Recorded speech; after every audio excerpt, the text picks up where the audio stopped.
लैके हाज़र एक होर वीडियो रिपोर्ट। अज की इस वीडियो रिपोर्ट में गल होएगी पंजाब दे विच नशे, नशियां दी तस्करी अते इस उत्ते हो रही सियासत। बीते कुछ दिनों के विच पंजाब विधान सभा के फ्लोर ऑफ द हाउस ते जो सीन जो नज़ारा वेखण नूं मिलिया है वो मंदभागा सी। पंजाब के मुख्य मंत्री leader of the house Charanjit Channi अपने विरोधी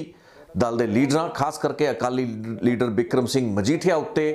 सीधे तौर पर निशाने साधते हुए देखे गए। इस तो इलावा इस पूरी तू महमे का दौर जो कि कुछ मिनट चलिया उस विच कांग्रेस के कई MLA ते कांग्रेस प्रधान नवजोत सिंह सिद्धू भी चरणजीत सिंह चन्नी होना दे नाल रल के बिक्रम सिंह मजीठिया के खिलाफ काफ़ी तिखी शब्दावली वरतते हुए नजर आए। दूसरे पासों अकाली लीडर भी घट नहीं सी, लेकिन जिस तरीके के नीवें शब्द इस सदन दे विच बोले गए एक दूसरे के प्रति, खास करके मुख्यमंत्री वालों जो ये कह के शुरुआत की गई भी मजीठिया के नाम उत्ते जिहड़ा चिट्टा है तुसीं चाहते हो विकता रहे या तस्कर के रूप में नशे के व्यापारी या तस्कर के रूप में इशारा करके मजीठिया को संबोधन करने की कोशिश की गई। उस तो बाद माहौल काफ़ी गर्म होया। अकाली लीडर ते बिक्रम सिंह मजीठिया खुद जिहड़ा वैल हुंदा हाउस द हाउस दे विच आए तो उस तो बाद जिहड़े भी सीन सन वो तुसीं सारे अपनी अखां नाल वेखे। इस तो बाद देर रात जिहड़ा विधान सभा की प्रोसीडिंग दे विचों बहुत से अजिहे शब्द जिन्हां विचों तस्कर, नशे का व्यापारी ते आ जिहड़ी लाइन सी जिस विच कि मुख्यमंत्री ने कहा सी भी तुसीं सारे चाहते हो भी ये जिहड़ा नशा है मजीठिया के नां ते विके, ये सारे रिमार्क्स जिहड़े हैगे ने एक्सपंज करते गए। मुख्यमंत्री चरणजीत सिंह चन्नी होरां वल्लों तस्करी के संबंध में वरती गई ये जिहड़ी 70 सी लाइन सी इसनूं हटाता गया, प्रोसीडिंग दे विचों एक्सपेंज करता गया। नवजोत सिंह सिद्धू जो बार बार पिछे हो या बैजा तस्कर कह के बिक्रम मजीठिया को संबोधन कर रहे सन उस लाइन को एक्सपेंज करता गया प्रोसीडिंग के विचों। तो इस तो इलावा बिक्रम सिंह मजीठिया दियां भी कुछ लाइनां एक्सपेंज कीतियां गईयां। हरपाल चीमा ते होर अमन अरोड़ा वर्गे आगुआं दियां भी कई ऐसियां गल्लां बातां जो कि विवादित नज़र आईयां, जो कि मर्यादा के हिसाब नाल विधान सभा दे विच शोभदियां नहीं सन, उन्होंने हटाता गया। लेकिन सवाल वड्डा जिहड़ा खड़ा हुंदा है इस पूरी तू महमे के दौर तो पंजाब ने पहला मौका नहीं है। इस तो पहला भी बिक्रम सिंह मजीठिया ते नवजोत सिंह सिद्धू दोहां दरम्यान एक म्यार तो बहुत ही थलड़े ते नीवें लैवल की बहसबाजी तू महमे ते गाली गलोच तक विधान सभा च वेखी गई है। सो ये लीडरां दे कद किरदार ते जिहड़ा कैरेक्टर है उस बारे कुछ ज़्यादा कहण सुनने की लोड़ नहीं, लोग अपने आप ज़्यादा जजमेंटां लगा सकते हैं। लेकिन मेरा सरोकार अज की इस रिपोर्ट में है नशे की उस तस्करी के इल्ज़ाम जो कि दोबारा गूंजे हैगे ने पंजाब विधान सभा दे विच। हुण सवाल यही पैदा होंदा जो कि इस रिपोर्ट का शीर्षक भी मैं किते ना किते देने की कोशिश की है कि बिक्रम सिंह मजीठिया सरकारां दी या जांच एजेंसियां दी कड़ीकी विच क्यों नहीं आ पा रहा, उस उत्ते शिकंजा क्यों नहीं कस पा रहा जे वो नशे की तस्करी या उस इलीगल ट्रैफिकिंग के केसां दे विच इन्वॉल्वड है। एक बहुत बड़ा सवाल इस वास्ते है क्योंकि खुद जिवें बिक्रम मजीठिया ने कहा बाद में जी प्रेस कॉन्फ्रेंस हुई भी 2013 तो ये राग अलापते हुए वो कांग्रेस के आगुआं नूं वेख रहे हैं, लेकिन जो उन्होंने हिम्मत है अज तक उन्होंने ना तक किसी अदालत ने बतौर एक मुलजम किसी भी अजिही तफ्तीश दे विच शामिल किया है या बुलाया है, तो ना ही उन्होंने किसी भी मामले में एक्यूज बना के उन्होंने खिलाफ कोई केस दर्ज किया गया है। अजिहे हालातों के विच जदों एक STF की रिपोर्ट बीते तकरीबन 3 सालों तो पंजाब ते हरियाणा हाईकोर्ट दे विच सीलबंद लिफाफे विच पई है, बीते तकरीबन 4.5 साल तो वध समा हो चुका है ते पंजाब की कांग्रेस सरकार अकाली लीडर बिक्रम सिंह मजीठिया दे खिलाफ कुछ कथित जिहड़े सबूत इस STF की रिपोर्ट दे विच हैगे ने उन्होंने आधार बना के कोई कार्रवाई नहीं उन्होंने खिलाफ शुरू कर पाई है, आरंभ कर पाई है। उन्होंने हालातों के विच विधान सभा के विच किसी भी मंच उत्ते इस तरीके के तस्करी या फिर नशे का व्यापार करने के इल्ज़ाम ते दूषण लगाने किस हद तक जायज़ ते वाजब ने। यह सवाल कांग्रेस की उस लीडरशिप तो है जिन्होंने कि पंजाब दे विच साल 2008-9 तो ही नशे का राग अलापना शुरू करता सी। राहुल गांधी ने पंजाब दे विच एक बहुत बड़ा अंकड़ा दिता सी, एक पंजाब की आबादी का एक प्रतिशत जिहड़ा सी उसनूं नशे की गिरफ्त दे विच दस्सिया सी, जिस तो बाद कि नशे का जिहड़ा नैरेटिव सी उसनूं एक सिलसिलेवार ढंग नाल वधदा होया पंजाब दे विच वेख्या गया। उस तो बाद 2013 का जदों एक केस वड्डा भोला ड्रग रैकेट केस है जो कि उजागर हुंदा है, जो कि उस वक्त तत्काली अकाली दल की सरकार के वक्त ही सुर्खियां बटोरदा है तो उस दे तहत एक बहुत बड़े लैवल की छापेमारी हुंदी है। उस केस दे विच बिक्रम सिंह मजीठिया का ना उभरना किसी भी तरीके नाल उभरिया, कुछ तस्करां या कुछ गिरफ्तार लोगों वालों एक जिक्र खास होया जिस तो बाद कि यह कंस्ट्रू किया गया, यानी कि ये बयान के मायने लाए गए भी किते ना किते बिक्रम सिंह मजीठिया की भी जिहड़ी नेड़तावां उन्हां तस्करां दे नाल रहीआं ने। ये सारियां गल्लां बातां बीते तकरीबन 8 साढ़े 8 सालों के वक्फे के दौरान स्पष्ट क्यों नहीं हो पाइयां। ਮਾਮਲੇ ਅਦਾਲਤਾਂ ਦੇ ਵਿੱਚ ਐਸਟੀਐਫ ਦੀਆਂ ਰਿਪੋਰਟਾਂ ਦੇ ਉੱਤੇ ਸੀਲਾਂ ਕਿਉਂ ਨਹੀਂ ਖੁੱਲ ਪਾਈਆਂ ਤੇ ਸੀਲਾਂ ਦੇ ਵਿੱਚ ਜੋ ਕੁਝ ਵੀ ਸੀ ਉਹ ਕੀ ਪਬਲਿਕ ਡੋਮੇਨ ਦੇ ਵਿੱਚ ਵਾਕਈ ਨਹੀਂ ਆ ਪਾਇਆ। ਹਰ ਬੀਤੇ ਤਕਰੀਬਨ 1.5-2 ਮਹੀਨੇ ਦੇ ਵਿੱਚ ਹਰ ਹਫਤੇ ਬਾਅਦ ਨਵਜੋਤ ਸਿੰਘ ਸਿੱਧੂ ਦਾ ਇੱਕ ਟਵੀਟ ਆਉਂਦਾ ਜਿਸ ਵਿੱਚ ਉਹ ਕਹਿੰਦੇ ਨੇ ਵੀ ਅੱਜ ਫਲਾਂ ਦਿਨ ਨੂੰ ਹਾਈ ਕੋਰਟ ਦੇ ਵਿੱਚ ਐਸਟੀਐਫ ਦੀ ਰਿਪੋਰਟ ਖੁੱਲੇਗੀ ਤੇ ਦੁੱਧ ਦਾ ਦੁੱਧ ਪਾਣੀ ਦਾ ਪਾਣੀ ਹੋ ਜਾਏਗਾ। ਉਸ ਦਿਨ ਉਹ ਰਿਪੋਰਟ ਨਹੀਂ ਖੁੱਲਦੀ, ਅਗਲੀ ਤਾਰੀਖ ਪੈ ਜਾਂਦੀ ਹੈ, ਉਸ ਤੋਂ ਬਾਅਦ ਫਿਰ ਅਗਲੀ ਤਾਰੀਖ ਨੂੰ ਇੱਕ ਟਵੀਟ ਆਉਂਦਾ ਹੈ। ਇਹ ਸਿਲਸਿਲਾ ਤਕਰੀਬਨ 4 ਜਾਂ 5 ਵਾਰ ਬੀਤੇ ਤਕਰੀਬਨ 1.5-2 ਮਹੀਨੇ ਦੇ ਵਿੱਚ ਹੋ ਚੁੱਕਾ ਹੈ, ਜਦੋਂ ਕਿ ਨਵਜੋਤ ਸਿੰਘ ਸਿੱਧੂ ਤੇ ਬਥੇਰੇ ਹੋਰ ਲੀਡਰ ਉਸ ਐਸਟੀਐਫ ਰਿਪੋਰਟ ਜੋ ਕਿ ਉਹਨਾਂ ਦੇ ਹਿਸਾਬ ਨਾਲ ਇੱਕ ਬਹੁਤ ਵੱਡਾ ਹਊਆ ਹੈ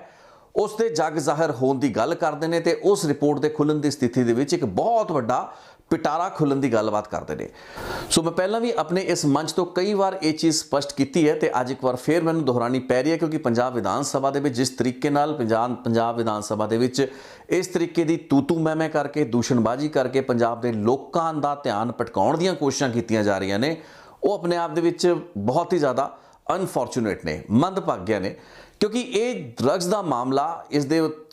ਸੰਦਰਭ ਵਿੱਚ ਜਿੰਨੇ ਵੀ ਦੂਸ਼ਣ ਲੱਗੇ ਨੇ ਉਹਨਾਂ ਨੂੰ ਬੀਤੇ 4.5 ਸਾਲਾਂ ਦੇ ਵਿੱਚ ਸਰਕਾਰਾਂ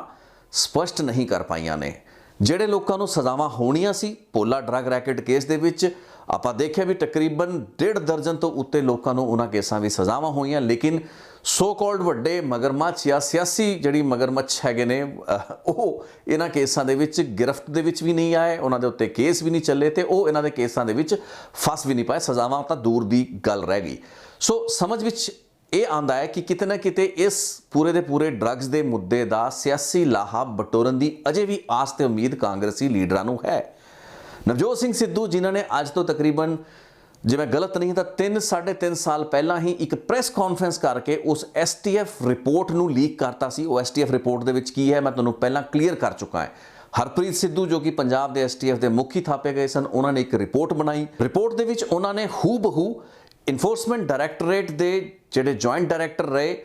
ਨਿਰੰਜਨ ਸਿੰਘ ਉਹਨਾਂ ਦੀ ਰਿਪੋਰਟ ਨੂੰ ਨੱਥੀ ਕਰਤਾ, ਯਾਨੀ ਕਿ ਉਹ ਰਿਪੋਰਟ ਜਿਸ ਤਹਿਤ ਕਿ ਨਿਰੰਜਨ ਸਿੰਘ ਨੇ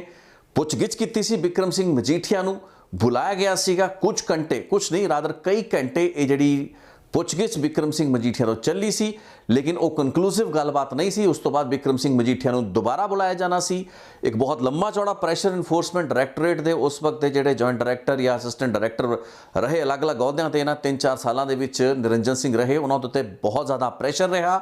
ਉੱਤੋਂ ਆ ਕੇ ਅਫਸਰ ਇਨਫੋਰਸਮੈਂਟ ਡਾਇਰੈਕਟੋਰੇਟ ਦੇ ਜਲੰਧਰ ਦੇ ਈਡੀ ਆਫਿਸ ਦੇ ਵਿੱਚ ਬਹਿ ਗਏ ਸਨ। ਮੈਂ ਅਲੱਗ 2 ਰਿਪੋਰਟਾਂ ਬਣਾਈਆਂ ਨੇ ਨਿਰੰਜਨ ਸਿੰਘ ਉੱਤੇ, ਉਹਨਾਂ ਨੂੰ ਮੈਂ ਸਜੈਸਟਡ ਲਿੰਕ ਦੇ ਵਿੱਚ ਸ਼ੇਅਰ ਕਰ ਰਿਹਾ, ਲੇਕਿਨ ਇਸ ਦਾ ਮਤਲਬ ਇਹ ਨਹੀਂ ਹੋ ਜਾਂਦਾ ਵੀ ਬਿਕਰਮ ਸਿੰਘ ਮਜੀਠੀਆ ਦੀ ਇਨਵੋਲਵਮੈਂਟ ਸਾਬਤ ਹੋ ਗਿਆ, ਕਿਉਂਕਿ ਇਹ ਏਜੰਸੀਆਂ ਦਾ ਕੰਮ ਸੀ। ਉਹਨਾਂ ਨੇ ਬਣਾ ਕੇ ਇੱਕ ਆਪਣੀ ਰਿਪੋਰਟ ਤਿਆਰ ਕੀਤੀ ਤੇ ਰਿਪੋਰਟ ਨੂੰ ਕਲਮਬੰਦ ਕਰਕੇ ਹਾਈ ਕੋਰਟ ਦੇ ਵਿੱਚ ਪੰਜਾਬ ਅਤੇ ਹਰਿਆਣਾ ਹਾਈ ਕੋਰਟ ਜੋ ਕਿ ਇਸ ਕੇਸ ਦੇ ਵਿੱਚ ਸੂ ਮੋਟੋ ਨੋਟਿਸ ਲੈ ਚੁੱਕਾ ਸੀ, ਰਾਦਰ ਇੱਕ ਚਿੱਠੀ ਜਿਹੜੀ ਕਿ ਸਾਬਕਾ ਡੀਜੀਪੀ ਸ਼ਸ਼ੀਕਾਂਤ ਵੱਲੋਂ ਲਿਖੀ ਗਈ ਸੀ ਉਸ ਨੂੰ ਇੱਕ ਪਟੀਸ਼ਨ ਬਣਾ ਕੇ ਹੀ ਹਾਈ ਕੋਰਟ ਨੇ ਇਸ ਜਾਂਚ ਪੜਤਾਲ ਨੂੰ ਅੱਗੇ ਤੋਰਿਆ ਸੀ। ਲੇਕਿਨ ਇਸ ਰਿਪੋਰਟ ਨੂੰ ਉਤਾਰ ਕੇ ਨੱਥੀ ਕਰਕੇ ਪੰਜਾਬ ਦੇ ਐਸਟੀਐਫ ਦੇ ਮੁਖੀ ਹਰਪ੍ਰੀਤ ਜਿਹੜੇ ਸਿੱਧੂ ਸਨ ਉਹਨਾਂ ਨੇ ਇਸ ਰਿਪੋਰਟ ਆਪਣੀ ਰਿਪੋਰਟ ਦੇ ਅਖੀਰੀ ਇੱਕ ਪੈਰਾਗ੍ਰਾਫ ਦੇ ਵਿੱਚ ਇਹ ਲਿਖਤਾ ਵੀ ਇਸ ਕੇਸ ਦੇ ਵਿੱਚ ਸਾਬਕਾ ਜਿਹੜੇ ਰੈਵਨਿਊ ਮਿਨਿਸਟਰ ਰਹੇ ਬਿਕਰਮ ਸਿੰਘ ਮਜੀਠੀਆ ਉਹਨਾਂ ਦੀ ਰੋਲ ਜਾਂ ਉਹਨਾਂ ਦੀ ਭੂਮਿਕਾ ਦੀ ਜਾਂਚ ਬਣਦੀ ਹੈ, ਇਹ ਹੋਣੀ ਚਾਹੀਦੀ ਹੈ, ਯਾਨੀ ਕਿ ਭੂਮਿਕਾ ਦੀ ਜਾਂਚ ਹੋਣੀ ਚਾਹੀਦੀ ਹੈ। ਇਹ ਉਸ ਐਸਟੀਐਫ ਰਿਪੋਰਟ ਵਿੱਚ ਲਿਖਿਆ ਹੋਇਆ ਹੈ ਤੇ ਹੁਣ ਇਹੀ ਤਾਂ ਪ੍ਰਮੁੱਖ ਸਵਾਲ ਖੜਾ ਹੋ ਰਿਹਾ ਹੈ ਕਿ ਜਾਂਚ ਅਜੇ ਹੋਣੀ ਹੈ।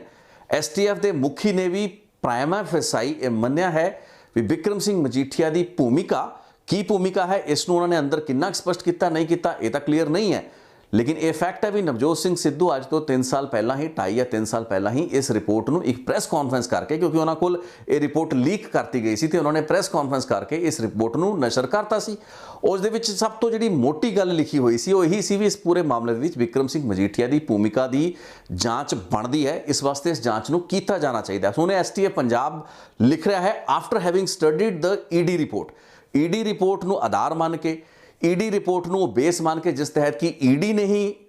ਬਿਕਰਮ ਸਿੰਘ ਮਜੀਠੀਆ ਨੂੰ ਬੁਲਾਇਆ, ਉਹਨਾਂ ਤੋਂ ਇੰਟਰੋਗੇਸ਼ਨ ਕੀਤੀ, ਐਡਾ ਪੂਰਾ ਦਾ ਪੂਰਾ ਜਿਹੜਾ ਪ੍ਰੈਸ਼ਰ ਸੀ ਈਡੀ ਦੇ ਅਫਸਰਾਂ ਦੇ ਉੱਤੇ ਉਹ ਰਿਹਾ।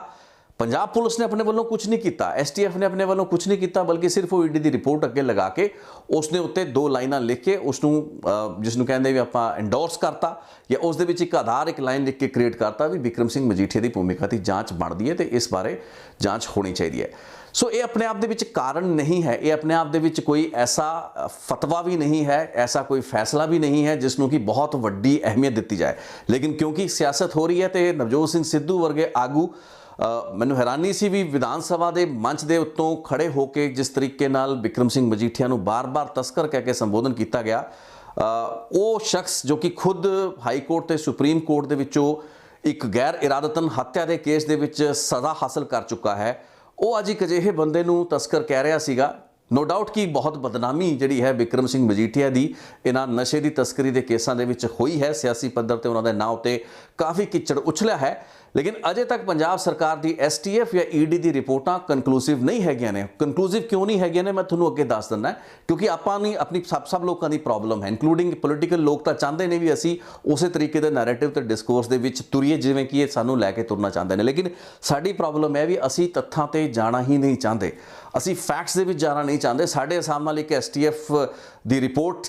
ਸਿਮ ਗੁਫਾ ਦੀ ਤਰ੍ਹਾਂ ਖੁੱਲੇਗੀ ਤੇ ਉਸ ਦੇ ਵਿੱਚ ਬਿਕਰਮ ਸਿੰਘ ਮਜੀਠੀਆ ਦਾ ਨਾਮ ਨਿਕਲੇਗਾ ਤੇ ਉਸ ਤੋਂ ਬਾਅਦ ਫਿਰ ਇੱਕ ਹੋਰ ਸਿਆਸੀ ਜਿਹੜਾ ਸ਼ੋਰ ਤੇ ਢੋਲ ਵੱਜਣਾ ਸ਼ੁਰੂ ਹੋਏਗਾ ਤੇ 2022 ਦੀਆਂ ਚੋਣਾਂ ਦੇ ਵਿੱਚ ਵੀ ਅਕਾਲੀ ਦਲ ਦੇ ਉੱਤੇ ਤੌਮਤ ਲਗਾ ਕੇ ਇਹਦਾ ਜਿੰਨਾ ਵੀ ਸਿਆਸੀ ਲਾਹਾ ਉਠਾਣਾ ਹੈ ਕੋਈ ਵੀ ਪਾਰਟੀ ਉਠਾ ਪਾਏਗੀ। एक बहुत ही मिसलीडिंग आर्ग्यूमेंट है, एक मिसडायरेक्टेड आर्ग्यूमेंट है, एक बहुत ही मिसचीवियस, मैं इसनूं शरारत भरिया एक पूरा का पूरा नैरेटिव मानता है। चाहे इस दे विच पंजाब दा मुख मंत्री चरणजीत सिंह चन्नी क्यों ना इन्वॉल्व होण या फिर इस दे विच नवजोत सिंह सिद्धू तां वो पूरी अपनी सियासी जिहड़ी भी रंजिश उन्हां दी चलदी है बिक्रम मजीठिया दे नाल, उसदे चलदे ये गल्लां बातां करदे आ रहे ने। लेकिन पंजाब दे लोकां नूं सानूं समझाउण दी लोड़ है भी जे बिक्रम सिंह मजीठिया उत्ते अज हੱਥ नहीं पै पा रिहा, उस दे विच दो प्रॉब्लम्स हैगियां ने।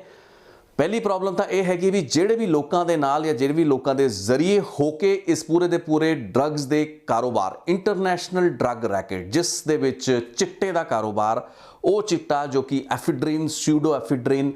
Amphetamine, math amphetamine, ice drugs, math crystal snow, ਜਿਹੜੀ भी ड्रग्स आप इन्हूं सिंथेटिक ड्रग्स कहते हैं, इन्हां दी खेपां नूं बद्दी दीयां फैक्ट्रियां हिमाचल दे विच ਜਿਹੜਾ ਚਹਿਲ ਸੀਗਾ ਜਗਜੀਤ ਚਹਿਲ, ਉਸ ਦੀਆਂ ਫੈਕਟਰੀਆਂ ਚੋਂ ਮਾਲ ਆ ਕੇ ਇਹਨੂੰ ਹੋਰ ਯੂਨਿਟਾਂ ਦੇ ਵਿੱਚ ਰਾਜਪੁਰੇ ਬਨੂੜ ਦੇ ਵਿੱਚ ਪ੍ਰੋਸੈਸ ਕਰਕੇ ਉਹਨਾਂ ਨੂੰ ਵਿਦੇਸ਼ਾਂ ਵਿੱਚ ਭੇਜਿਆ ਜਾਂਦਾ ਸੀ ਤੇ ਵਿਦੇਸ਼ਾਂ ਵਿੱਚ ਬੈਠੇ ਨਸ਼ੇ ਦੇ ਤਸਕਰ ਇਸ ਡਰੱਗ ਨੂੰ ਵਿਦੇਸ਼ਾਂ ਵਿੱਚ ਖਪਾਉਂਦੇ ਸਨ, ਯਾਨੀ ਕਿ ਕੈਨੇਡਾ, ਅਮਰੀਕਾ, ਯੂਰਪ ਦੇ ਵਿੱਚ। ਸੋ ਉਹ ਜਿਹੜੇ ਤਸਕਰ ਹੈਗੇ ਨੇ ਉਹਨਾਂ ਦੇ 4 ਜਾਂ 5 ਵੱਡੇ ਨਾਂ ਹੈਗੇ ਨੇ, ਤਕਰੀਬਨ 1.5 ਦਰਜਨ ਅਜਿਹੇ NRIs ਦਾ ਨਾਂ ਹੈ, ਜ਼ਿਕਰ ਹੈ। मैं अलग 2 रिपोर्ट्स अलग बनाई ने निरंजन सिंह उत्ते ते 2 अलग रिपोर्ट्स पोला रैकेट उत्ते, उन्हां चों एक रिपोर्ट जिहड़ी है समूचे तौर ते उन्हां सारे एक्यूज़ दा नां लैंदी है, जिन्हां दे विचों सतप्रीत सत्ता, वो सतप्रीत सत्ता जिन्हां दी कुछ तस्वीरां बिक्रम सिंह मजीठिया दे नाल साझा कीतियां गईयां, लेकिन तस्वीरां नाल होण दा मतलब ये नहीं भी कोई भी चार्जिज एस्टैबलिश हुंदे ने। उस तो इलावा जिहड़ा रंजीत दारा यानी कि दारा मुठड्डा, इस तो इलावा परमिंदर दिओल पिंदी जिसका नाम है, अमनदीप लाडी ਤੇ ਕੁਝ ਹੋਰ ਅਜਿਹੇ ਲੋਕ ਹੈਗੇ ਨੇ ਜੋ ਕਿ ਮੇਨ ਸਰਗਨਾ ਮੰਨੇ ਜਾਂਦੇ ਨੇ ਇੰਟਰਨੈਸ਼ਨਲ ਰਿੰਗ ਦੇ, ਯਾਨੀ ਕਿ ਉਹ ਰਿੰਗ ਜੋ ਕਿ ਇਸ ਨਸ਼ੇ ਦੀ ਖੇਪ ਨੂੰ, ਜੋ ਕਿ ਹਿਮਾਚਲ ਦੀ ਫੈਕਟਰੀਆਂ ਦੀ ਫਾਰਮਾਸਿਊਟੀਕਲ ਕੰਪਨੀਆਂ ਵਿੱਚੋਂ ਨਿਕਲ ਕੇ ਲੋਕਲ ਕੁਝ ਅਜਿਹੇ ਯੂਨਿਟਸ ਲਾਏ ਜਾਂਦੇ ਸੀ ਜਿੱਥੇ ਕਿ ਇਹ ਪ੍ਰੋਸੈਸ ਹੁੰਦਾ ਸੀਗਾ, ਡਰੱਗ ਤਿਆਰ ਹੁੰਦੀ ਸੀ ਤੇ ਉਸ ਤੋਂ ਬਾਅਦ ਇਹ ਪਾਰਟੀ ਡਰੱਗ ਨੂੰ ਜਾ ਕੇ ਬਾਹਰ ਭੇਜਿਆ ਜਾਂਦਾ ਸੀ, ਜਿਸ ਤੋਂ ਬਾਅਦ ਕਿ ਇੰਟਰਨੈਸ਼ਨਲ ਮਾਰਕੀਟ ਦੇ ਵਿੱਚ ਇਹ ਡਰੱਗ ਖਪਾਈ ਜਾਂਦੀ ਸੀ। ਸੋ ਉਹ ਲੋਕ ਜਿਹੜੇ ਹੈਗੇ ਨੇ ਉਹਨਾਂ ਨੂੰ ਬੀਤੇ ਤਕਰੀਬਨ 3.5-4 ਸਾਲਾਂ ਤੋਂ ED ਆਪਣੇ ਪੱਧਰ ਉੱਤੇ ਅਤੇ ਪੰਜਾਬ ਪੁਲਿਸ ਆਪਣੇ ਪੱਧਰ ਉੱਤੇ ਕੈਨੇਡਾ ਤੋਂ ਲਿਆਉਣ ਦੀ ਕੋਸ਼ਿਸ਼ ਕਰ ਰਹੀ ਹੈ। ਮੈਂ ਆਪਣੀ ਉਸ ਰਿਪੋਰਟ ਦੇ ਵਿੱਚ ਵੀ ਸਪਸ਼ਟ ਕੀਤਾ ਸੀ, ਲੇਕਿਨ ਨਾ ਤਾਂ ਸਤਪ੍ਰੀਤ ਸੱਤਾ, ਨਾ ਹੀ ਪਿੰਦੀ, ਨਾ ਹੀ ਅਮਨਦੀਪ ਲਾਡੀ ਤੇ ਨਾ ਹੀ ਰਣਜੀਤ ਦਾਰਾ ਮੁਟੱਡਾ, ਇਸ ਤੋਂ ਇਲਾਵਾ ਵੀ ਹੋਰ ਬਹੁਤ ਸੇ ਨਾਂ ਹੈਗੇ ਨੇ, 1.5 ਦਰਜਨ ਦੇ ਆਸ-ਪਾਸ ਨਾਂ ਹੈਗੇ ਨੇ। ਉਹ ਲੋਕਾਂ ਤੱਕ ਹੱਥ ਪਾਉਣ ਦੇ ਵਿੱਚ ਪੰਜਾਬ ਪੁਲਿਸ ਨਾਕਾਮਯਾਬ ਰਹੀ ਹੈ। ED ਵੱਲੋਂ ਕਈ ਲੈਟਰੋਗੇਟਰੀ ਜਿਹਨੂੰ ਕਿਹਾ ਜਾਂਦਾ ਹੈ, ਯਾਨੀ ਕਿ ਉਹ ਸੰਪਰਕ ਤੇ ਕਮਿਊਨੀਕੇਸ਼ਨ ਜੋ ਕਿ ਵਿਦੇਸ਼ ਦੀ ਸਰਕਾਰ ਦੇ ਨਾਲ ਕੀਤਾ ਜਾਂਦਾ ਹੈ ਕਿਸੇ ਵੀ ਇਸ ਤਰੀਕੇ ਦੇ ਆਫੈਂਸ ਦੀ ਸ਼ਕਲ ਦੇ ਵਿੱਚ, ਉਹ ਕਰਨ ਦੇ ਬਾਵਜੂਦ ਵੀ ਕਾਮਯਾਬੀ ਹਾਸਲ ਨਹੀਂ ਹੋਈ ਹੈ। ਪੰਜਾਬ ਸਰਕਾਰ ਵੱਲੋਂ ਜਿਹੜੀ ਐਕਸਟ੍ਰੈਡੀਸ਼ਨ ਦੀ ਕੋਸ਼ਿਸ਼ਾਂ ਸਨ, ਇਹ ਸਾਰੇ ਐਕਿਊਜ਼ ਦੀਆਂ ਉਹ ਨਾਕਾਮਯਾਬ ਰਹੀਆਂ ਨੇ। ਕੇਂਦਰ ਸਰਕਾਰ ਤੇ ਸੰਬੰਧਿਤ ਮਿਨਿਸਟਰੀਆਂ ਦੇ ਥਰੂ ਸਾਰੀ ਗੱਲਾਂ ਬਾਤਾਂ ਨੇ। ਸੋ ਇੱਕ ਬਹੁਤ ਵੱਡੇ ਪੱਧਰ ਦਾ ਜਿਹੜਾ ਇੰਟਰਨੈਸ਼ਨਲ ਡਰੱਗ ਰੈਕਟ ਹੈ, ਉਸ ਦੇ ਅਸਲ ਦੇ ਜਿਹੜੇ ਮੇਨ ਕਿੰਗ ਪਿਨਸ ਹੈਗੇ ਨੇ ਜੋ ਕਿ ਬਾਹਰ ਵਿਦੇਸ਼ਾਂ 'ਚ ਬੈਠੇ ਨੇ, ਉਹਨਾਂ ਤੇ ਹੱਥ ਨਹੀਂ ਪੈ ਸਕਿਆ ਹੈ। ਹੁਣ ਉਹਨਾਂ ਉੱਤੇ ਹੱਥ ਨਾ ਪੈਣ ਦੀ ਸਥਿਤੀ ਦੇ ਵਿੱਚ ਜਿੰਨੇ ਵੀ ਲੋਕਲ ਲੋਕ ਫੜੇ ਗਏ ਅਜੇ ਤੱਕ, ਉਸ ਦੇ ਵਿੱਚ ਜਗਦੀਸ਼ ਭੋਲਾ ਸ਼ਾਮਲ ਸੀ, ਇੱਕ ਅਕਾਲੀ ਦਲ ਦਾ ਲੀਡਰ ਬਿੱਟੂ ਔਲਖ ਜੋ ਕਿ ਇਸ ਕੇਸ ਦੇ ਵਿੱਚ ਬਰੀ ਹੋ ਚੁੱਕਾ ਹੈ। ਯਾਨੀ ਕਿ ਬਿੱਟੂ ਔਲਖ ਦੀ ਭੂਮਿਕਾ ਠੀਕ ਉਸੇ ਤਰੀਕੇ ਨਾਲ ਸਮਝੀ ਜਾ ਰਹੀ ਸੀ ਜਿਵੇਂ ਕਿ ਬਿਕਰਮ ਸਿੰਘ ਮਜੀਠੀਆ ਦੀ, ਲੇਕਿਨ ਜੇ ਆਪਾਂ ਇਸ ਡਰੱਗ ਰੈਕੇਟ ਦੀ ਗੱਲ ਕਰੀਏ ਤਾਂ ਬਿੱਟੂ ਔਲਖ ਇਸ ਕੇਸ ਦੇ ਵਿੱਚ ਬਾਇਜ਼ਤ ਬਰੀ ਕਰ ਦਿੱਤਾ ਗਿਆ ਹੈ। ਸੋ ਉਸ ਜੇ ਆਪਾਂ ਥਿਓਰਮ ਨੂੰ ਲਗਾ ਕੇ ਚੱਲੀਏ ਤਾਂ ਸ਼ਾਇਦ ਬਿਕਰਮ ਸਿੰਘ ਮਜੀਠੀਆ ਵੀ ਬਹੁਤ ਸੌਖੇ ਤਰੀਕੇ ਨਾਲ ਇਸ ਕੇਸ ਚੋਂ ਬਚ ਕੇ ਨਿਕਲ ਸਕਦੇ ਨੇ ਜੇ ਉਹਨਾਂ ਨੂੰ ਐਕਿਊਜ਼ਡ ਬਣਾਇਆ ਜਾਂਦਾ ਕਿਸੇ ਵੀ ਸਟੇਜ ਦੇ ਉੱਤੇ। ਲੇਕਿਨ ਅਜੇ ਤੱਕ ਤਾਂ ਉਹ ਗੱਲਬਾਤ ਸਾਹਮਣੇ ਨਹੀਂ ਆਈ ਹੈ। ਜਗਜੀਤ ਚਾਹਲ ਨੂੰ ਸਜ਼ਾ ਹੋਈ ਹੈ, ਜਿਹੜਾ ਉਸ ਦਾ ਫਾਰਮਾਸਿਊਟੀਕਲ ਜਿਹੜੀ ਫੈਕਟਰੀਆਂ ਸਨ ਉਹਨਾਂ ਦਾ ਮਾਲਕ ਸੀ, ਤੇ ਉਸ ਤੋਂ ਇਲਾਵਾ ਹੋਰ ਬਹੁਤ ਸੇ ਐਸੇ ਹੈਂਡਲਰ ਜਿਨ੍ਹਾਂ ਤੋਂ ਅਲੱਗ-ਅਲੱਗ ਥਾਵਾਂ ਤੇ ਜਾਂ ਤਾਂ ਨਸ਼ਾ ਫੜਿਆ ਗਿਆ ਤੇ ਉਹਨਾਂ ਤੋਂ, ਉਹਨਾਂ ਦੇ ਘਰਾਂ ਤੋਂ, ਉਹਨਾਂ ਦੀ ਫੈਕਟਰੀਆਂ ਤੋਂ ਰਿਕਵਰੀਆਂ ਕੀਤੀਆਂ ਗਈਆਂ। ਸੋ ਅਜਿਹੇ ਤਕਰੀਬਨ 2 ਦਰਜਨ ਦੇ ਆਸ-ਪਾਸ ਲੋਕਾਂ ਨੂੰ ਸਜ਼ਾਵਾਂ ਜਿਹੜੀਆਂ ਨੇ ਲੋਕਲ ਕੋਰਟਸ ਵੱਲੋਂ ਦਿੱਤੀਆਂ ਜਾ ਚੁੱਕੀਆਂ ਨੇ। ਇੰਨਾ ਕੁਝ ਹੋ ਚੁੱਕਾ ਹੈ, ਇਹ ਸਾਰੇ ਦੇ ਸਾਰੇ ਕੇਸ ਅਦਾਲਤਾਂ ਦੇ ਵਿੱਚੋਂ ਹੋ ਕੇ, ਸਜ਼ਾਵਾਂ ਹੋ ਕੇ ਹਾਈ ਕੋਰਟ ਤੇ ਸੁਪਰੀਮ ਕੋਰਟ ਦੇ ਲੈਵਲ ਤੱਕ ਵੀ ਪੁੱਜੇ, लेकिन अजे तक बिक्रम सिंह मजीठिया का ना या उसनू पंजाब पुलिस ने कभी किसी इस कस्टोडियल इंटैरोगेशन लई नहीं बुलाया। ईडी ने बुलाया सी, लेकिन की कारण सी भी पंजाब दी STF हरप्रीत सिद्धू वालों भी कदे बिक्रम सिंह मजीठिया नू इस केस दे विच कस्टोडियल इंटैरोगेशन लई या फिर पुछगिछ लई नहीं बुलाया गया। इस मामले नू बीते तकरीबन 3 सालों तो असीं पंजाब ते हरियाणा हाई कोर्ट दे विच एक सीलबंद लिफाफे विच वेख रहे हैं। कुछ ही दिन पहला रादरी हफ्ता पहला जो नवजोत सिंह सिद्धू ने पंजाब के जिहड़े एडवोकेट जनरल के संदर्भ के कुछ ट्वीट किए सन, तो उन्होंने वालों एक तो बाद एक लगातार ट्वीट किए गए, तो उन्होंने वालों ये कहा गया भी तुसी, यानी कि उस वक्त जो एडवोकेट जनरल APS देओल जो कि हुण अपना इस्तीफा दे चुके हैं, उन्होंने तो सवाल पूछा गया भी तुसी अदालतों के सामने ये क्यों कहते रहे भी सानू अदालतों की किसी हामी की लोड़ है इस नशे के केस के विच कार्रवाई करने लई, जदों कि अदालतां कह रही ने भी सीलबंद रिपोर्टां साडे कोल भी ने ते तुहाडे कोल भी ने, तुसी ही सानू सप्लाई कीती है, जो भी कार्रवाई बनती है वो पंजाब सरकार खुद करन विच समर्थ है, इसलिए हाई कोर्ट की किसी हामी की उड़ीक नहीं करनी चाहिए। ये नवजोत सिंह सिद्धू की इंटरप्रिटेशन है जिसनों कि पंजाब का कानूनी लॉ पक्ष या फिर APS देओल या फिर उन्होंने तो पहले के भी जो एडवोकेट जनरल सन वो ये समझते रहे भी शायद किते ना किते हाई कोर्ट जे सिर हिलाएगा तो ही इन्होंने केसां दे विच अगली कार्रवाई तोरी जाएगी। हुण इत्थे कन्फ्यूजन कित्थे है? 4.5 सालों के विच कांग्रेस सरकार, कांग्रेस के मंत्री खुद नवजोत सिंह सिद्धू, हुण प्रधान, उस तो बाद चरणजीत चन्नी, लेकिन इस सब के बावजूद भी ये केस अगे तुर नहीं पाए ने। ਇਹ ਸਭ ਦੇ ਚੱਲਦਿਆਂ ਹੋਇਆਂ ਇਸ ਤਰੀਕੇ ਦੀ ਦੂਸ਼ਣਬਾਜ਼ੀ ਕਰਨੀ ਵਿਧਾਨ ਸਭਾ ਦੇ ਵਿੱਚ, ਤੇ ਜੇ ਰਿਮਾਰਕਸ ਨੂੰ ਐਕਸਪੰਜ ਕੀਤਾ ਗਿਆ, ਇਹਨਾਂ ਕਮੈਂਟਸ ਨੂੰ ਹਟਾਤਾ ਗਿਆ, ਤਾਂ ਉਹਦਾ ਕਾਰਨ ਆਪਾਂ ਸਮਝ ਲਈਏ ਵੀ ਬਿਕਰਮ ਸਿੰਘ ਮਜੀਠੀਆ ਦੇ ਖਿਲਾਫ ਜਿਸ ਬੰਦੇ ਨੇ ਵੀ ਇਸ ਕੇਸ ਦੇ ਮੁਤਲਕ ਕੋਈ ਇਸ ਤਰੀਕੇ ਦਾ ਦੂਸ਼ਣ ਲਾਇਆ ਹੈ, ਬਿਕਰਮ ਸਿੰਘ ਮਜੀਠੀਆ ਨੇ ਉਹਨਾਂ ਨੂੰ ਬਹੁਤ ਕਾਮਯਾਬੀ ਦੇ ਨਾਲ ਨੱਪਣ ਦੇ ਵਿੱਚ ਜਾਂ ਫਿਰ ਉਹਨਾਂ ਨੂੰ ਕਾਨੂੰਨ ਸਮਝਾਉਣ ਦੇ ਵਿੱਚ ਕਾਮਯਾਬੀ ਹਾਸਲ ਕੀਤੀ ਹੈ। ਇਸ ਦੀ ਸਭ ਤੋਂ ਵੱਡੀ ਮਿਸਾਲ अरविंद केजरीवाल ने, आम आदमी पार्टी के बहुत ही बड़बोले लीडर तो चीफ मिनिस्टर दिल्ली के, जिन्होंने कि इन्होंने दूषणों को पहला लाया सी, लेकिन 2 साल पहला जिन्होंने कह सकते हैं एक भिजी हुई बिल्ली वांग वो इस केस दे विच माफ़ी मांग के बिक्रम सिंह मजीठिया तो आ गए तो आ गए। लेकिन आम आदमी पार्टी के जोड़े होर आगू हुण राज्य सभा सांसद बाद विच बने संजय सिंह अले हजे तक इस केस दे विच टले नहीं, तो वो अजे भी उस डेफेमेशन का जोड़ा केस है, मुकदमा मानहानि का, वो बिक्रम सिंह मजीठिया वालों उन्होंने खिलाफ पाया गया है, जो कि लुधियाना की अदालत में चलता है। उत्थे उन्होंने पेशियां दे विच आना पैंदा है, कोई एग्जैम्पशन भी उन्होंने नहीं मिल पाई है। इस तो इलावा बिक्रम सिंह मजीठिया वालों तकरीबन ये मन्निया जा रहा भी 4 या 5 वड्डे जिहड़े मीडिया हाउसिस ने, जिन्हां विच ट्रिब्यून एक अखबार सी, जिस वालों जदों ये रिपोर्ट्स नशर कीतियां गईयां उन्होंने लीगल नोटिस भेजे गए तो उन्होंने खिलाफ भी डेफेमेशन केस पाते गए सन। बाद दे विच ये सारे दे सारे अदारियां ने हाई कोर्ट में जाके या अदालतां विच रिकोर्स लैके इन्हां केसां नूं डिसमिस कराउण दीयां कोशिशां कीतियां, लेकिन वो कोशिशां नाकामयाब रहीआं। ते इस केस दे विच, इन्हां सारे केसां दे विच बिक्रम सिंह मजीठिया का जिहड़ा कानूनी पक्ष रहा अजे तक वो बहुत मजबूत रहा। उन्होंने खिलाफ जिन्ने भी इल्ज़ाम, चार्जिस या दूषण हैगे ने वो ना तो स्थापित हो पाए ने ते ना ही वो किते भी उभर के आ रहे हैं, एक्सेप्ट फॉर दैट 1 पैराग्राफ जो कि STF रिपोर्ट दे विच दिता गया है। हुण उस तो अगे ईडी ने या निरंजन सिंह ने बिक्रम सिंह मजीठिया के खिलाफ की लिखिया है ईडी की रिपोर्ट दे विच, जो कि STF की रिपोर्ट दे नाल नत्थी है, तो वही STF की रिपोर्ट का आधार है जिस बेस उत्ते हरप्रीत सिद्धू STF के जिहड़े मुखी सन उन्हां वल्लों ये मंग की गई अदालत तो कि ये केस दे विच बिक्रम सिंह मजीठिया की भूमिका की जांच की जाए। सो जांच हजे शुरू भी नहीं हुई है। उस तो बाद ये जिहड़े दूषण है, दूषणों नूं लगदिआं नूं तकरीबन 8 साल हो चुके हैं। मैं इसनूं एक व्यक्तिगत पद्धर उत्ते वेखना चाहना है। एक व्यक्तिगत पद्धर उत्ते मैं अपने ते थोड़े ते किसी भी शख्स ते इस गलबात नूं लैके देखना चाहांगा। एक पासे वो शख्स है जिस दे खिलाफ ये दूषण लग रहे हैगे ने, जिसका कोई भी कानूनी आधार अजे तक मौजूद नहीं है, ਜੇ ਆਪਾਂ ਇਹ ਕਹਿ ਦਈਏ ਵੀ ਬੀਤੇ 4.5 ਸਾਲਾਂ ਦੇ ਵਿੱਚ ਕਾਂਗਰਸ ਦੀ ਸਰਕਾਰ ਉੱਤੇ ਬਿਕਰਮ ਸਿੰਘ ਮਜੀਠੀਆ ਦਾ ਜਿਹੜਾ ਦਬਾਅ ਰਿਹਾ ਵੀ ਉਹਨਾਂ ਨੇ ਆਪਣੇ ਖਿਲਾਫ ਕਾਰਵਾਈ ਨਹੀਂ ਹੋਣ ਦਿੱਤੀ, ਮੈਨੂੰ ਲੱਗਦਾ ਇਹ ਆਪਣੇ ਆਪ ਦੇ ਵਿੱਚ ਇੱਕ ਬਹੁਤ ਹੀ ਗੈਰ ਜ਼ਿੰਮੇਦਾਰਾਨਾ ਸਟੇਟਮੈਂਟ ਹੋਏਗੀ, ਬੇਵਕੂਫੀ ਇਨਫੈਕਟ ਭਰੀ ਸਟੇਟਮੈਂਟ ਹੋਏਗੀ। ਜੇ ਆਪਾਂ ਇਹ ਵੀ ਮੰਨ ਲਈਏ ਵੀ ਬਿਕਰਮ ਸਿੰਘ ਮਜੀਠੀਆ ਦੀ ਐਡੀ ਚੱਲਦੀ ਹੈ ਵੀ ਹਾਈ ਕੋਰਟ ਦੇ ਵਿੱਚ ਜਿਹੜੀਆਂ ਸੀਲਬੰਦ ਰਿਪੋਰਟਾਂ ਪਈਆਂ ਨੇ ਉਹਨਾਂ ਨੂੰ ਠੰਡੇ ਬਸਤਿਆਂ ਵਿੱਚ ਪਾ ਕੇ ਰੱਖਣ ਦੇ ਵਿੱਚ ਬਿਕਰਮ ਸਿੰਘ ਮਜੀਠੀਆ ਲਗਾਤਾਰ ਕਾਮਯਾਬ ਹੋ ਰਹੇ ਨੇ, ਇਹ ਵੀ ਆਪਣੇ ਆਪ ਦੇ ਵਿੱਚ ਬੜੀ ਹੈਰਾਨੀ ਦੀ ਗੱਲ ਹੋਏਗੀ ਕਿ ਬਿਕਰਮ ਸਿੰਘ ਮਜੀਠੀਆ ਦੀ ਐਡੀ ਜ਼ਿਆਦਾ ਚੱਲਦੀ ਹੈ। ਤੇ ਜੇ ਆਪਾਂ ਇਹ ਮੰਨ ਲਈਏ ਵੀ ਉਹਨਾਂ ਅਦਾਲਤਾਂ ਜਿਨ੍ਹਾਂ ਨੇ ਕਿ ਡੈਫੇਮੇਸ਼ਨ, ਜਿਨ੍ਹਾਂ ਦੇ ਵਿੱਚ ਡੈਫੇਮੇਸ਼ਨ ਕੇਸ ਜਾਂ ਮਾਨਹਾਨੀ ਦੇ ਮੁਕੱਦਮੇ ਬਿਕਰਮ ਸਿੰਘ ਮਜੀਠੀਆ ਨੇ ਉਹਨਾਂ ਅਖਬਾਰਾਂ ਦੇ ਖਿਲਾਫ, ਉਹਨਾਂ ਲੀਡਰਾਂ ਦੇ ਖਿਲਾਫ, ਉਹਨਾਂ ਪੱਤਰਕਾਰਾਂ ਦੇ ਖਿਲਾਫ ਕੀਤੇ ਜਿਨ੍ਹਾਂ ਨੇ ਇਸ ਤਰੀਕੇ ਦੇ ਇਲਜ਼ਾਮਾਂ ਨੂੰ ਛਾਪਿਆ ਬਿਨਾਂ ਘੋਖ ਕੀਤੇ ਜਾਂ ਬਿਨਾਂ ਬਿਕਰਮ ਸਿੰਘ ਮਜੀਠੀਆ ਦਾ ਇੱਕ ਮਜ਼ਬੂਤ ਤੇ ਪੁਖਤਾ ਵਰਜਨ ਛਾਪੇ, ਤਾਂ ਫਿਰ ਆਪਾਂ ਇਹ ਮੰਨ ਕੇ ਚੱਲੀ ਵੀ ਉਹਨਾਂ ਅਦਾਲਤਾਂ ਦੇ ਉੱਤੇ ਵੀ ਬਿਕਰਮ ਸਿੰਘ ਮਜੀਠੀਆ ਦਾ ਹੱਥ ਵੱਸ ਚੱਲ ਗਿਆ। ਸੋ ਇਸ ਸਾਰੇ ਦੀ ਸਾਰੀ ਘਟਨਾਕ੍ਰਮ ਨੂੰ ਆਪਾਂ ਜੇ ਧਿਆਨ ਨਾਲ ਘੋਖੀਏ, ਪਰਖਣ ਦੀ ਕੋਸ਼ਿਸ਼ ਕਰੀਏ ਤਾਂ ਸਮਝ ਵਿੱਚ ਇਹ ਆਉਂਦਾ ਹੈ ਵੀ ਅਜੇ ਤੱਕ ਦੀਆਂ ਹੋਈਆਂ तमाम ਕੋਸ਼ਿਸ਼ਾਂ ਜਿਹੜੀ ਕਿ ਫਾਰਮਲ ਪੱਧਰ ਉੱਤੇ, ਸੀਰੀਅਸ ਪੱਧਰ ਉੱਤੇ ਹੋਈਆਂ, ਉਹ ਬਿਕਰਮ ਸਿੰਘ ਮਜੀਠੀਆ ਦੇ ਖਿਲਾਫ ਕਾਮਯਾਬ ਨਹੀਂ ਹੋ ਪਾਈਆਂ ਨੇ।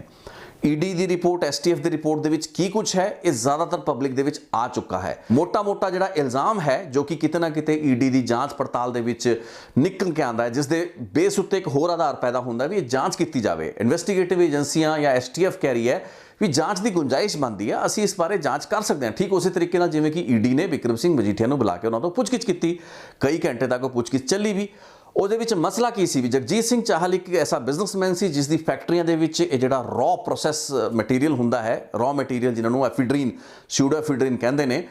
ਉਸ ਵੱਲੋਂ ਉਹ ਸਿਊਡੋਐਫੀਡਰੀਨ ਨੂੰ ਪੋਲਾ ਜਾਂ ਕੁਝ ਅਜਿਹੇ ਲੋਕਾਂ ਨੂੰ ਦਿੱਤਾ ਜਾਣਾ ਸੀ ਜੋ ਕਿ ਬਾਹਰ ਇਹਨਾਂ ਨੂੰ ਪ੍ਰੋਸੈਸ ਕਰਕੇ ਭੇਜਦੇ ਸਨ। ਜਿਵੇਂ ਮੈਂ ਪਹਿਲਾਂ ਜ਼ਿਕਰ ਕੀਤਾ ਹੈ, ਇੱਕ ਪ੍ਰੋਸੈਸਡ ਇਹ ਡਰੱਗ ਹੈ, ਸਿੰਥੈਟਿਕ ਡਰੱਗ ਹੈ, ਇੱਕ ਕੈਮੀਕਲ ਪ੍ਰੋਸੈਸ ਦੇ ਜ਼ਰੀਏ ਉਸ ਰॉ ਪ੍ਰੋਡਕਟ ਦੇ ਵਿੱਚੋਂ ਇਸ ਨੂੰ ਉਹ ਡਿਫਾਈਨਡ ਜਾਂ ਕ੍ਰਿਸਟਲ ਦੀ ਸ਼ੇਪ ਦਿੱਤੀ ਜਾਂਦੀ ਹੈ, ਜਿਸ ਦੇ ਤੌਰ ਦੇ ਉੱਤੇ ਇਸ ਦੀ ਵਰਤੋਂ ਹੁੰਦੀ ਹੈ, ਉਹ ਇੱਥੋਂ ਹੀ ਤਿਆਰ ਕਰਕੇ ਦਿੱਤੀ ਜਾਂਦੀ ਸੀ। ਸੋ ਉਸ ਰॉ ਮਟੀਰੀਅਲ ਨੂੰ ਪ੍ਰੋਵਾਈਡ ਕਰਨ ਲਈ ਜਗਜੀਤ ਚਹਿਲ ਨੂੰ, ਪੋਲਾ ਨੂੰ ਉਸ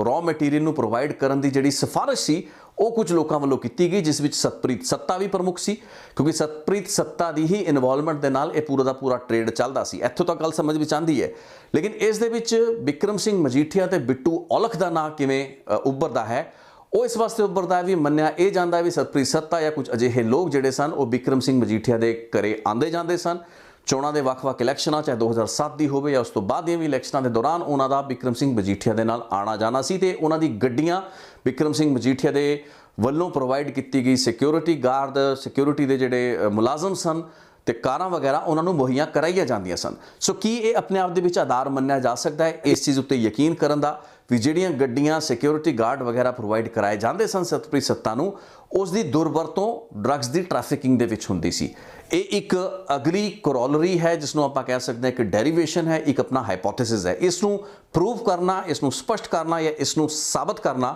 ਇਨਵੈਸਟੀਗੇਟਿਵ ਏਜੰਸੀਆਂ ਦਾ ਕੰਮ ਹੈ। ਉਹ ਚੀਜ਼ ਸੰਭਵ ਤਾਂ ਹੈ ਜਦ ਤੱਕ ਸਤਪ੍ਰੀਤ ਸੱਤਾ ਤੁਹਾਡੇ ਹੱਥ ਨਹੀਂ ਆਉਂਦਾ, ਰਣਜੀਤ ਸਿੰਘ ਦਾਰਾ ਮੁਟੱਡਾ ਤੁਹਾਡੇ ਹੱਥ ਨਹੀਂ ਆਉਂਦਾ, ਜਦ ਤੱਕ ਪਿੰਦੀ ਤੁਹਾਡੇ ਹੱਥ ਨਹੀਂ ਆਉਂਦਾ, ਅਮਨਦੀਪ ਲਾਡੀ ਤੁਹਾਡੇ ਹੱਥ ਨਹੀਂ ਆਉਂਦਾ। ਉਹਨਾਂ ਤੋਂ ਕਸਟੋਡੀਅਲ ਇੰਟੈਰੋਗੇਸ਼ਨ ਕਰਕੇ ਇਹ ਗੱਲਾਂ ਬਾਤਾਂ ਨੂੰ ਕੋਰੋਬੋਰੇਟ ਕਰਵਾਇਆ ਜਾ ਸਕਦਾ ਹੈ ਜਾਂ ਫਿਰ ਇਹਨਾਂ ਦੀ ਤਸਦੀਕ ਕੀਤੀ ਜਾ ਸਕਦੀ ਹੈ। ਲੇਕਿਨ ਉਸ ਤੋਂ ਪਹਿਲਾਂ ਬਿਕਰਮ ਸਿੰਘ ਮਜੀਠੀਆ ਤਾਂ ਪੰਜਾਬ ਤੇ ਇੰਡੀਆ ਦੇ ਵਿੱਚ ਹੀ ਉਪਲਬਧ ਬੈਠੇ ਨੇ। ਜੇ ਬਾਹਰਲੇ ਜਿਹੜੇ ਲੋਕ ਕੈਨੇਡਾ ਦੇ ਵਿੱਚ ਜਾਂ ਅਮਰੀਕਾ ਦੇ ਵਿੱਚ ਸਰਗਰਮ ਨੇ, ਯੂਰਪ ਦੇ ਵਿੱਚ ਵੱਡੇ ਸਰਗਨਾ ਬੈਠੇ ਨੇ ਜੋ ਕਿ ਤੁਹਾਡੇ ਹੱਥੇ ਨਹੀਂ ਚੜ ਪਾਏ ਕਿਉਂਕਿ ਤੁਹਾਡਾ ਹੱਥ ਬਸ ਉਹਨਾਂ ਸਰਕਾਰਾਂ ਦੇ ਉੱਤੇ ਨਹੀਂ ਚੱਲਦਾ।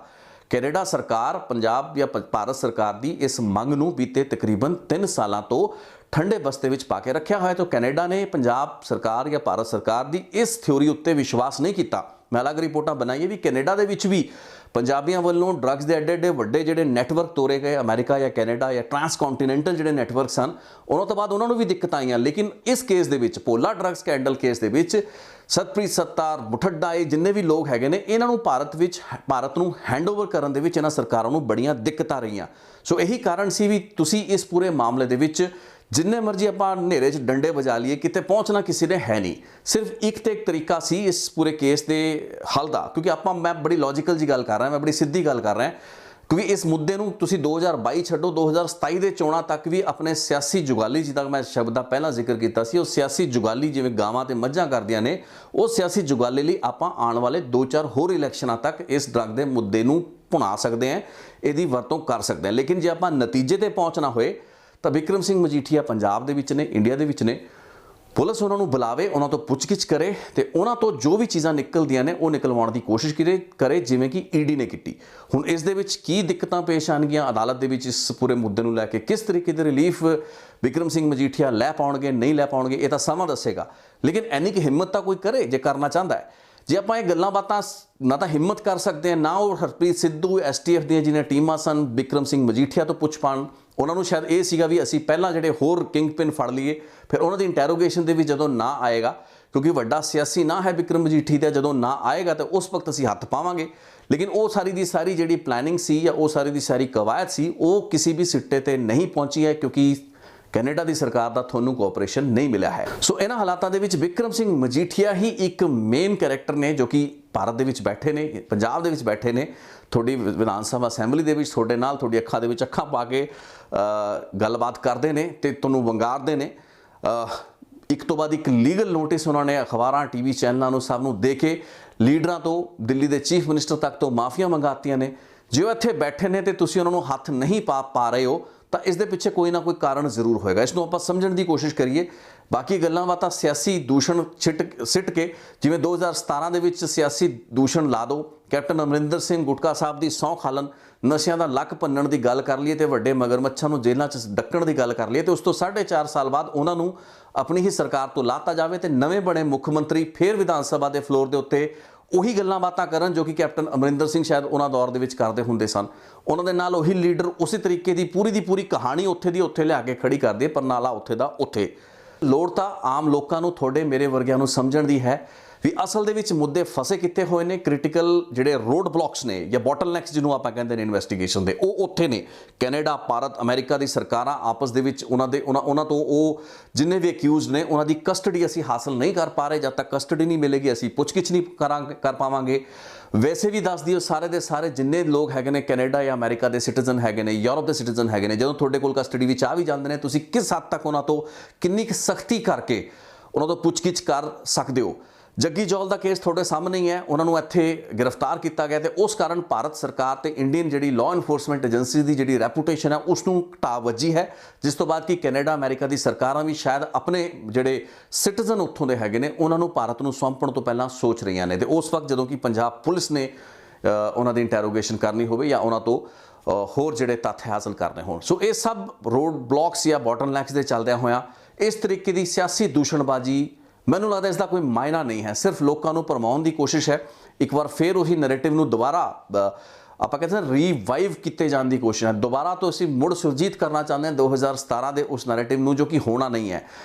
ਲੇਕਿਨ ਇਸ ਚੀਜ਼ ਦੀ ਗੰਭੀਰਤਾ ਤੁਸੀਂ ਸਮਝਦੇ ਹੋ ਵੀ ਜੇ ਵਿਧਾਨ ਸਭਾ ਦੇ ਵਿੱਚ ਮੁੱਖ ਮੰਤਰੀ ਚੰਨੀ ਨੇ ਨਸ਼ਿਆਂ ਤੇ ਤਸਕਰੀ ਦੇ ਸੰਦਰਭ ਦੇ ਵਿੱਚ ਕੋਈ ਬਿਆਨ ਦਿੱਤੇ ਜਾਂ ਨਵਜੋਤ ਸਿੰਘ ਸਿੱਧੂ ਨੇ ਦਿੱਤੇ ਤਾਂ ਉਹਨਾਂ ਨੂੰ ਐਕਸਪੈਂਜ ਕਰਨਾ ਪਿਆ। ਜੇ ਰਿਮਾਰਕਸ ਐਕਸਪੈਂਜ ਨਹੀਂ ਹੁੰਦੇ, ਉਹਨਾਂ ਹਾਲਾਤਾਂ ਦੇ ਵਿੱਚ ਸਿੱਧੇ ਤੇ ਸਿੱਧੇ ਮਾਨਹਾਨੀ ਦੇ ਕੇਸ ਬਣਦੇ ਨੇ ਜੋ ਕਿ ਇਹਨਾਂ ਲੀਡਰਾਂ ਦੇ ਖਿਲਾਫ ਠੀਕ ਉਸੇ ਤਰ੍ਹਾਂ ਤੇ ਤੁਰਨਗੇ ਜਿਵੇਂ ਕਿ ਅਰਵਿੰਦ ਕੇਜਰੀਵਾਲ ਦੇ ਖਿਲਾਫ ਜਾਂ ਸੰਜੇ ਸਿੰਘ ਦੇ ਖਿਲਾਫ ਜਾਰੀ ਨੇ। ਅਰਵਿੰਦ ਕੇਜਰੀਵਾਲ ਨੇ ਤਾਂ ਮਾਫੀ ਮੰਗ ਕੇ ਆਪਣਾ ਖਹਿੜਾ ਜਿਹੜਾ ਸੀ ਛੁਟਾਇਆ, ਲੇਕਿਨ ਸੰਜੇ ਸਿੰਘ ਅਜੇ ਵੀ ਕੁੜੀਕੀ 'ਚ ਨੇ। ਸੋ ਇਹ ਸਭ ਦੇ ਚੱਲਦਿਆਂ ਕਿਸ ਹੱਦ ਤੱਕ ਇਸ ਪੂਰੇ ਮੁੱਦੇ ਨੂੰ, ਇਸ ਪੂਰੇ ਦੇ ਪੂਰੇ ਨੈਰੇਟਿਵ ਨੂੰ ਹੋਰ ਅੱਗੇ ਤੱਕ ਤੋਰਿਆ ਜਾ ਸਕਦਾ ਹੈ, ਲੌਜੀਕਲੀ ਇੱਕ ਬਹੁਤ ਵੱਡਾ ਸਵਾਲ ਹੈ।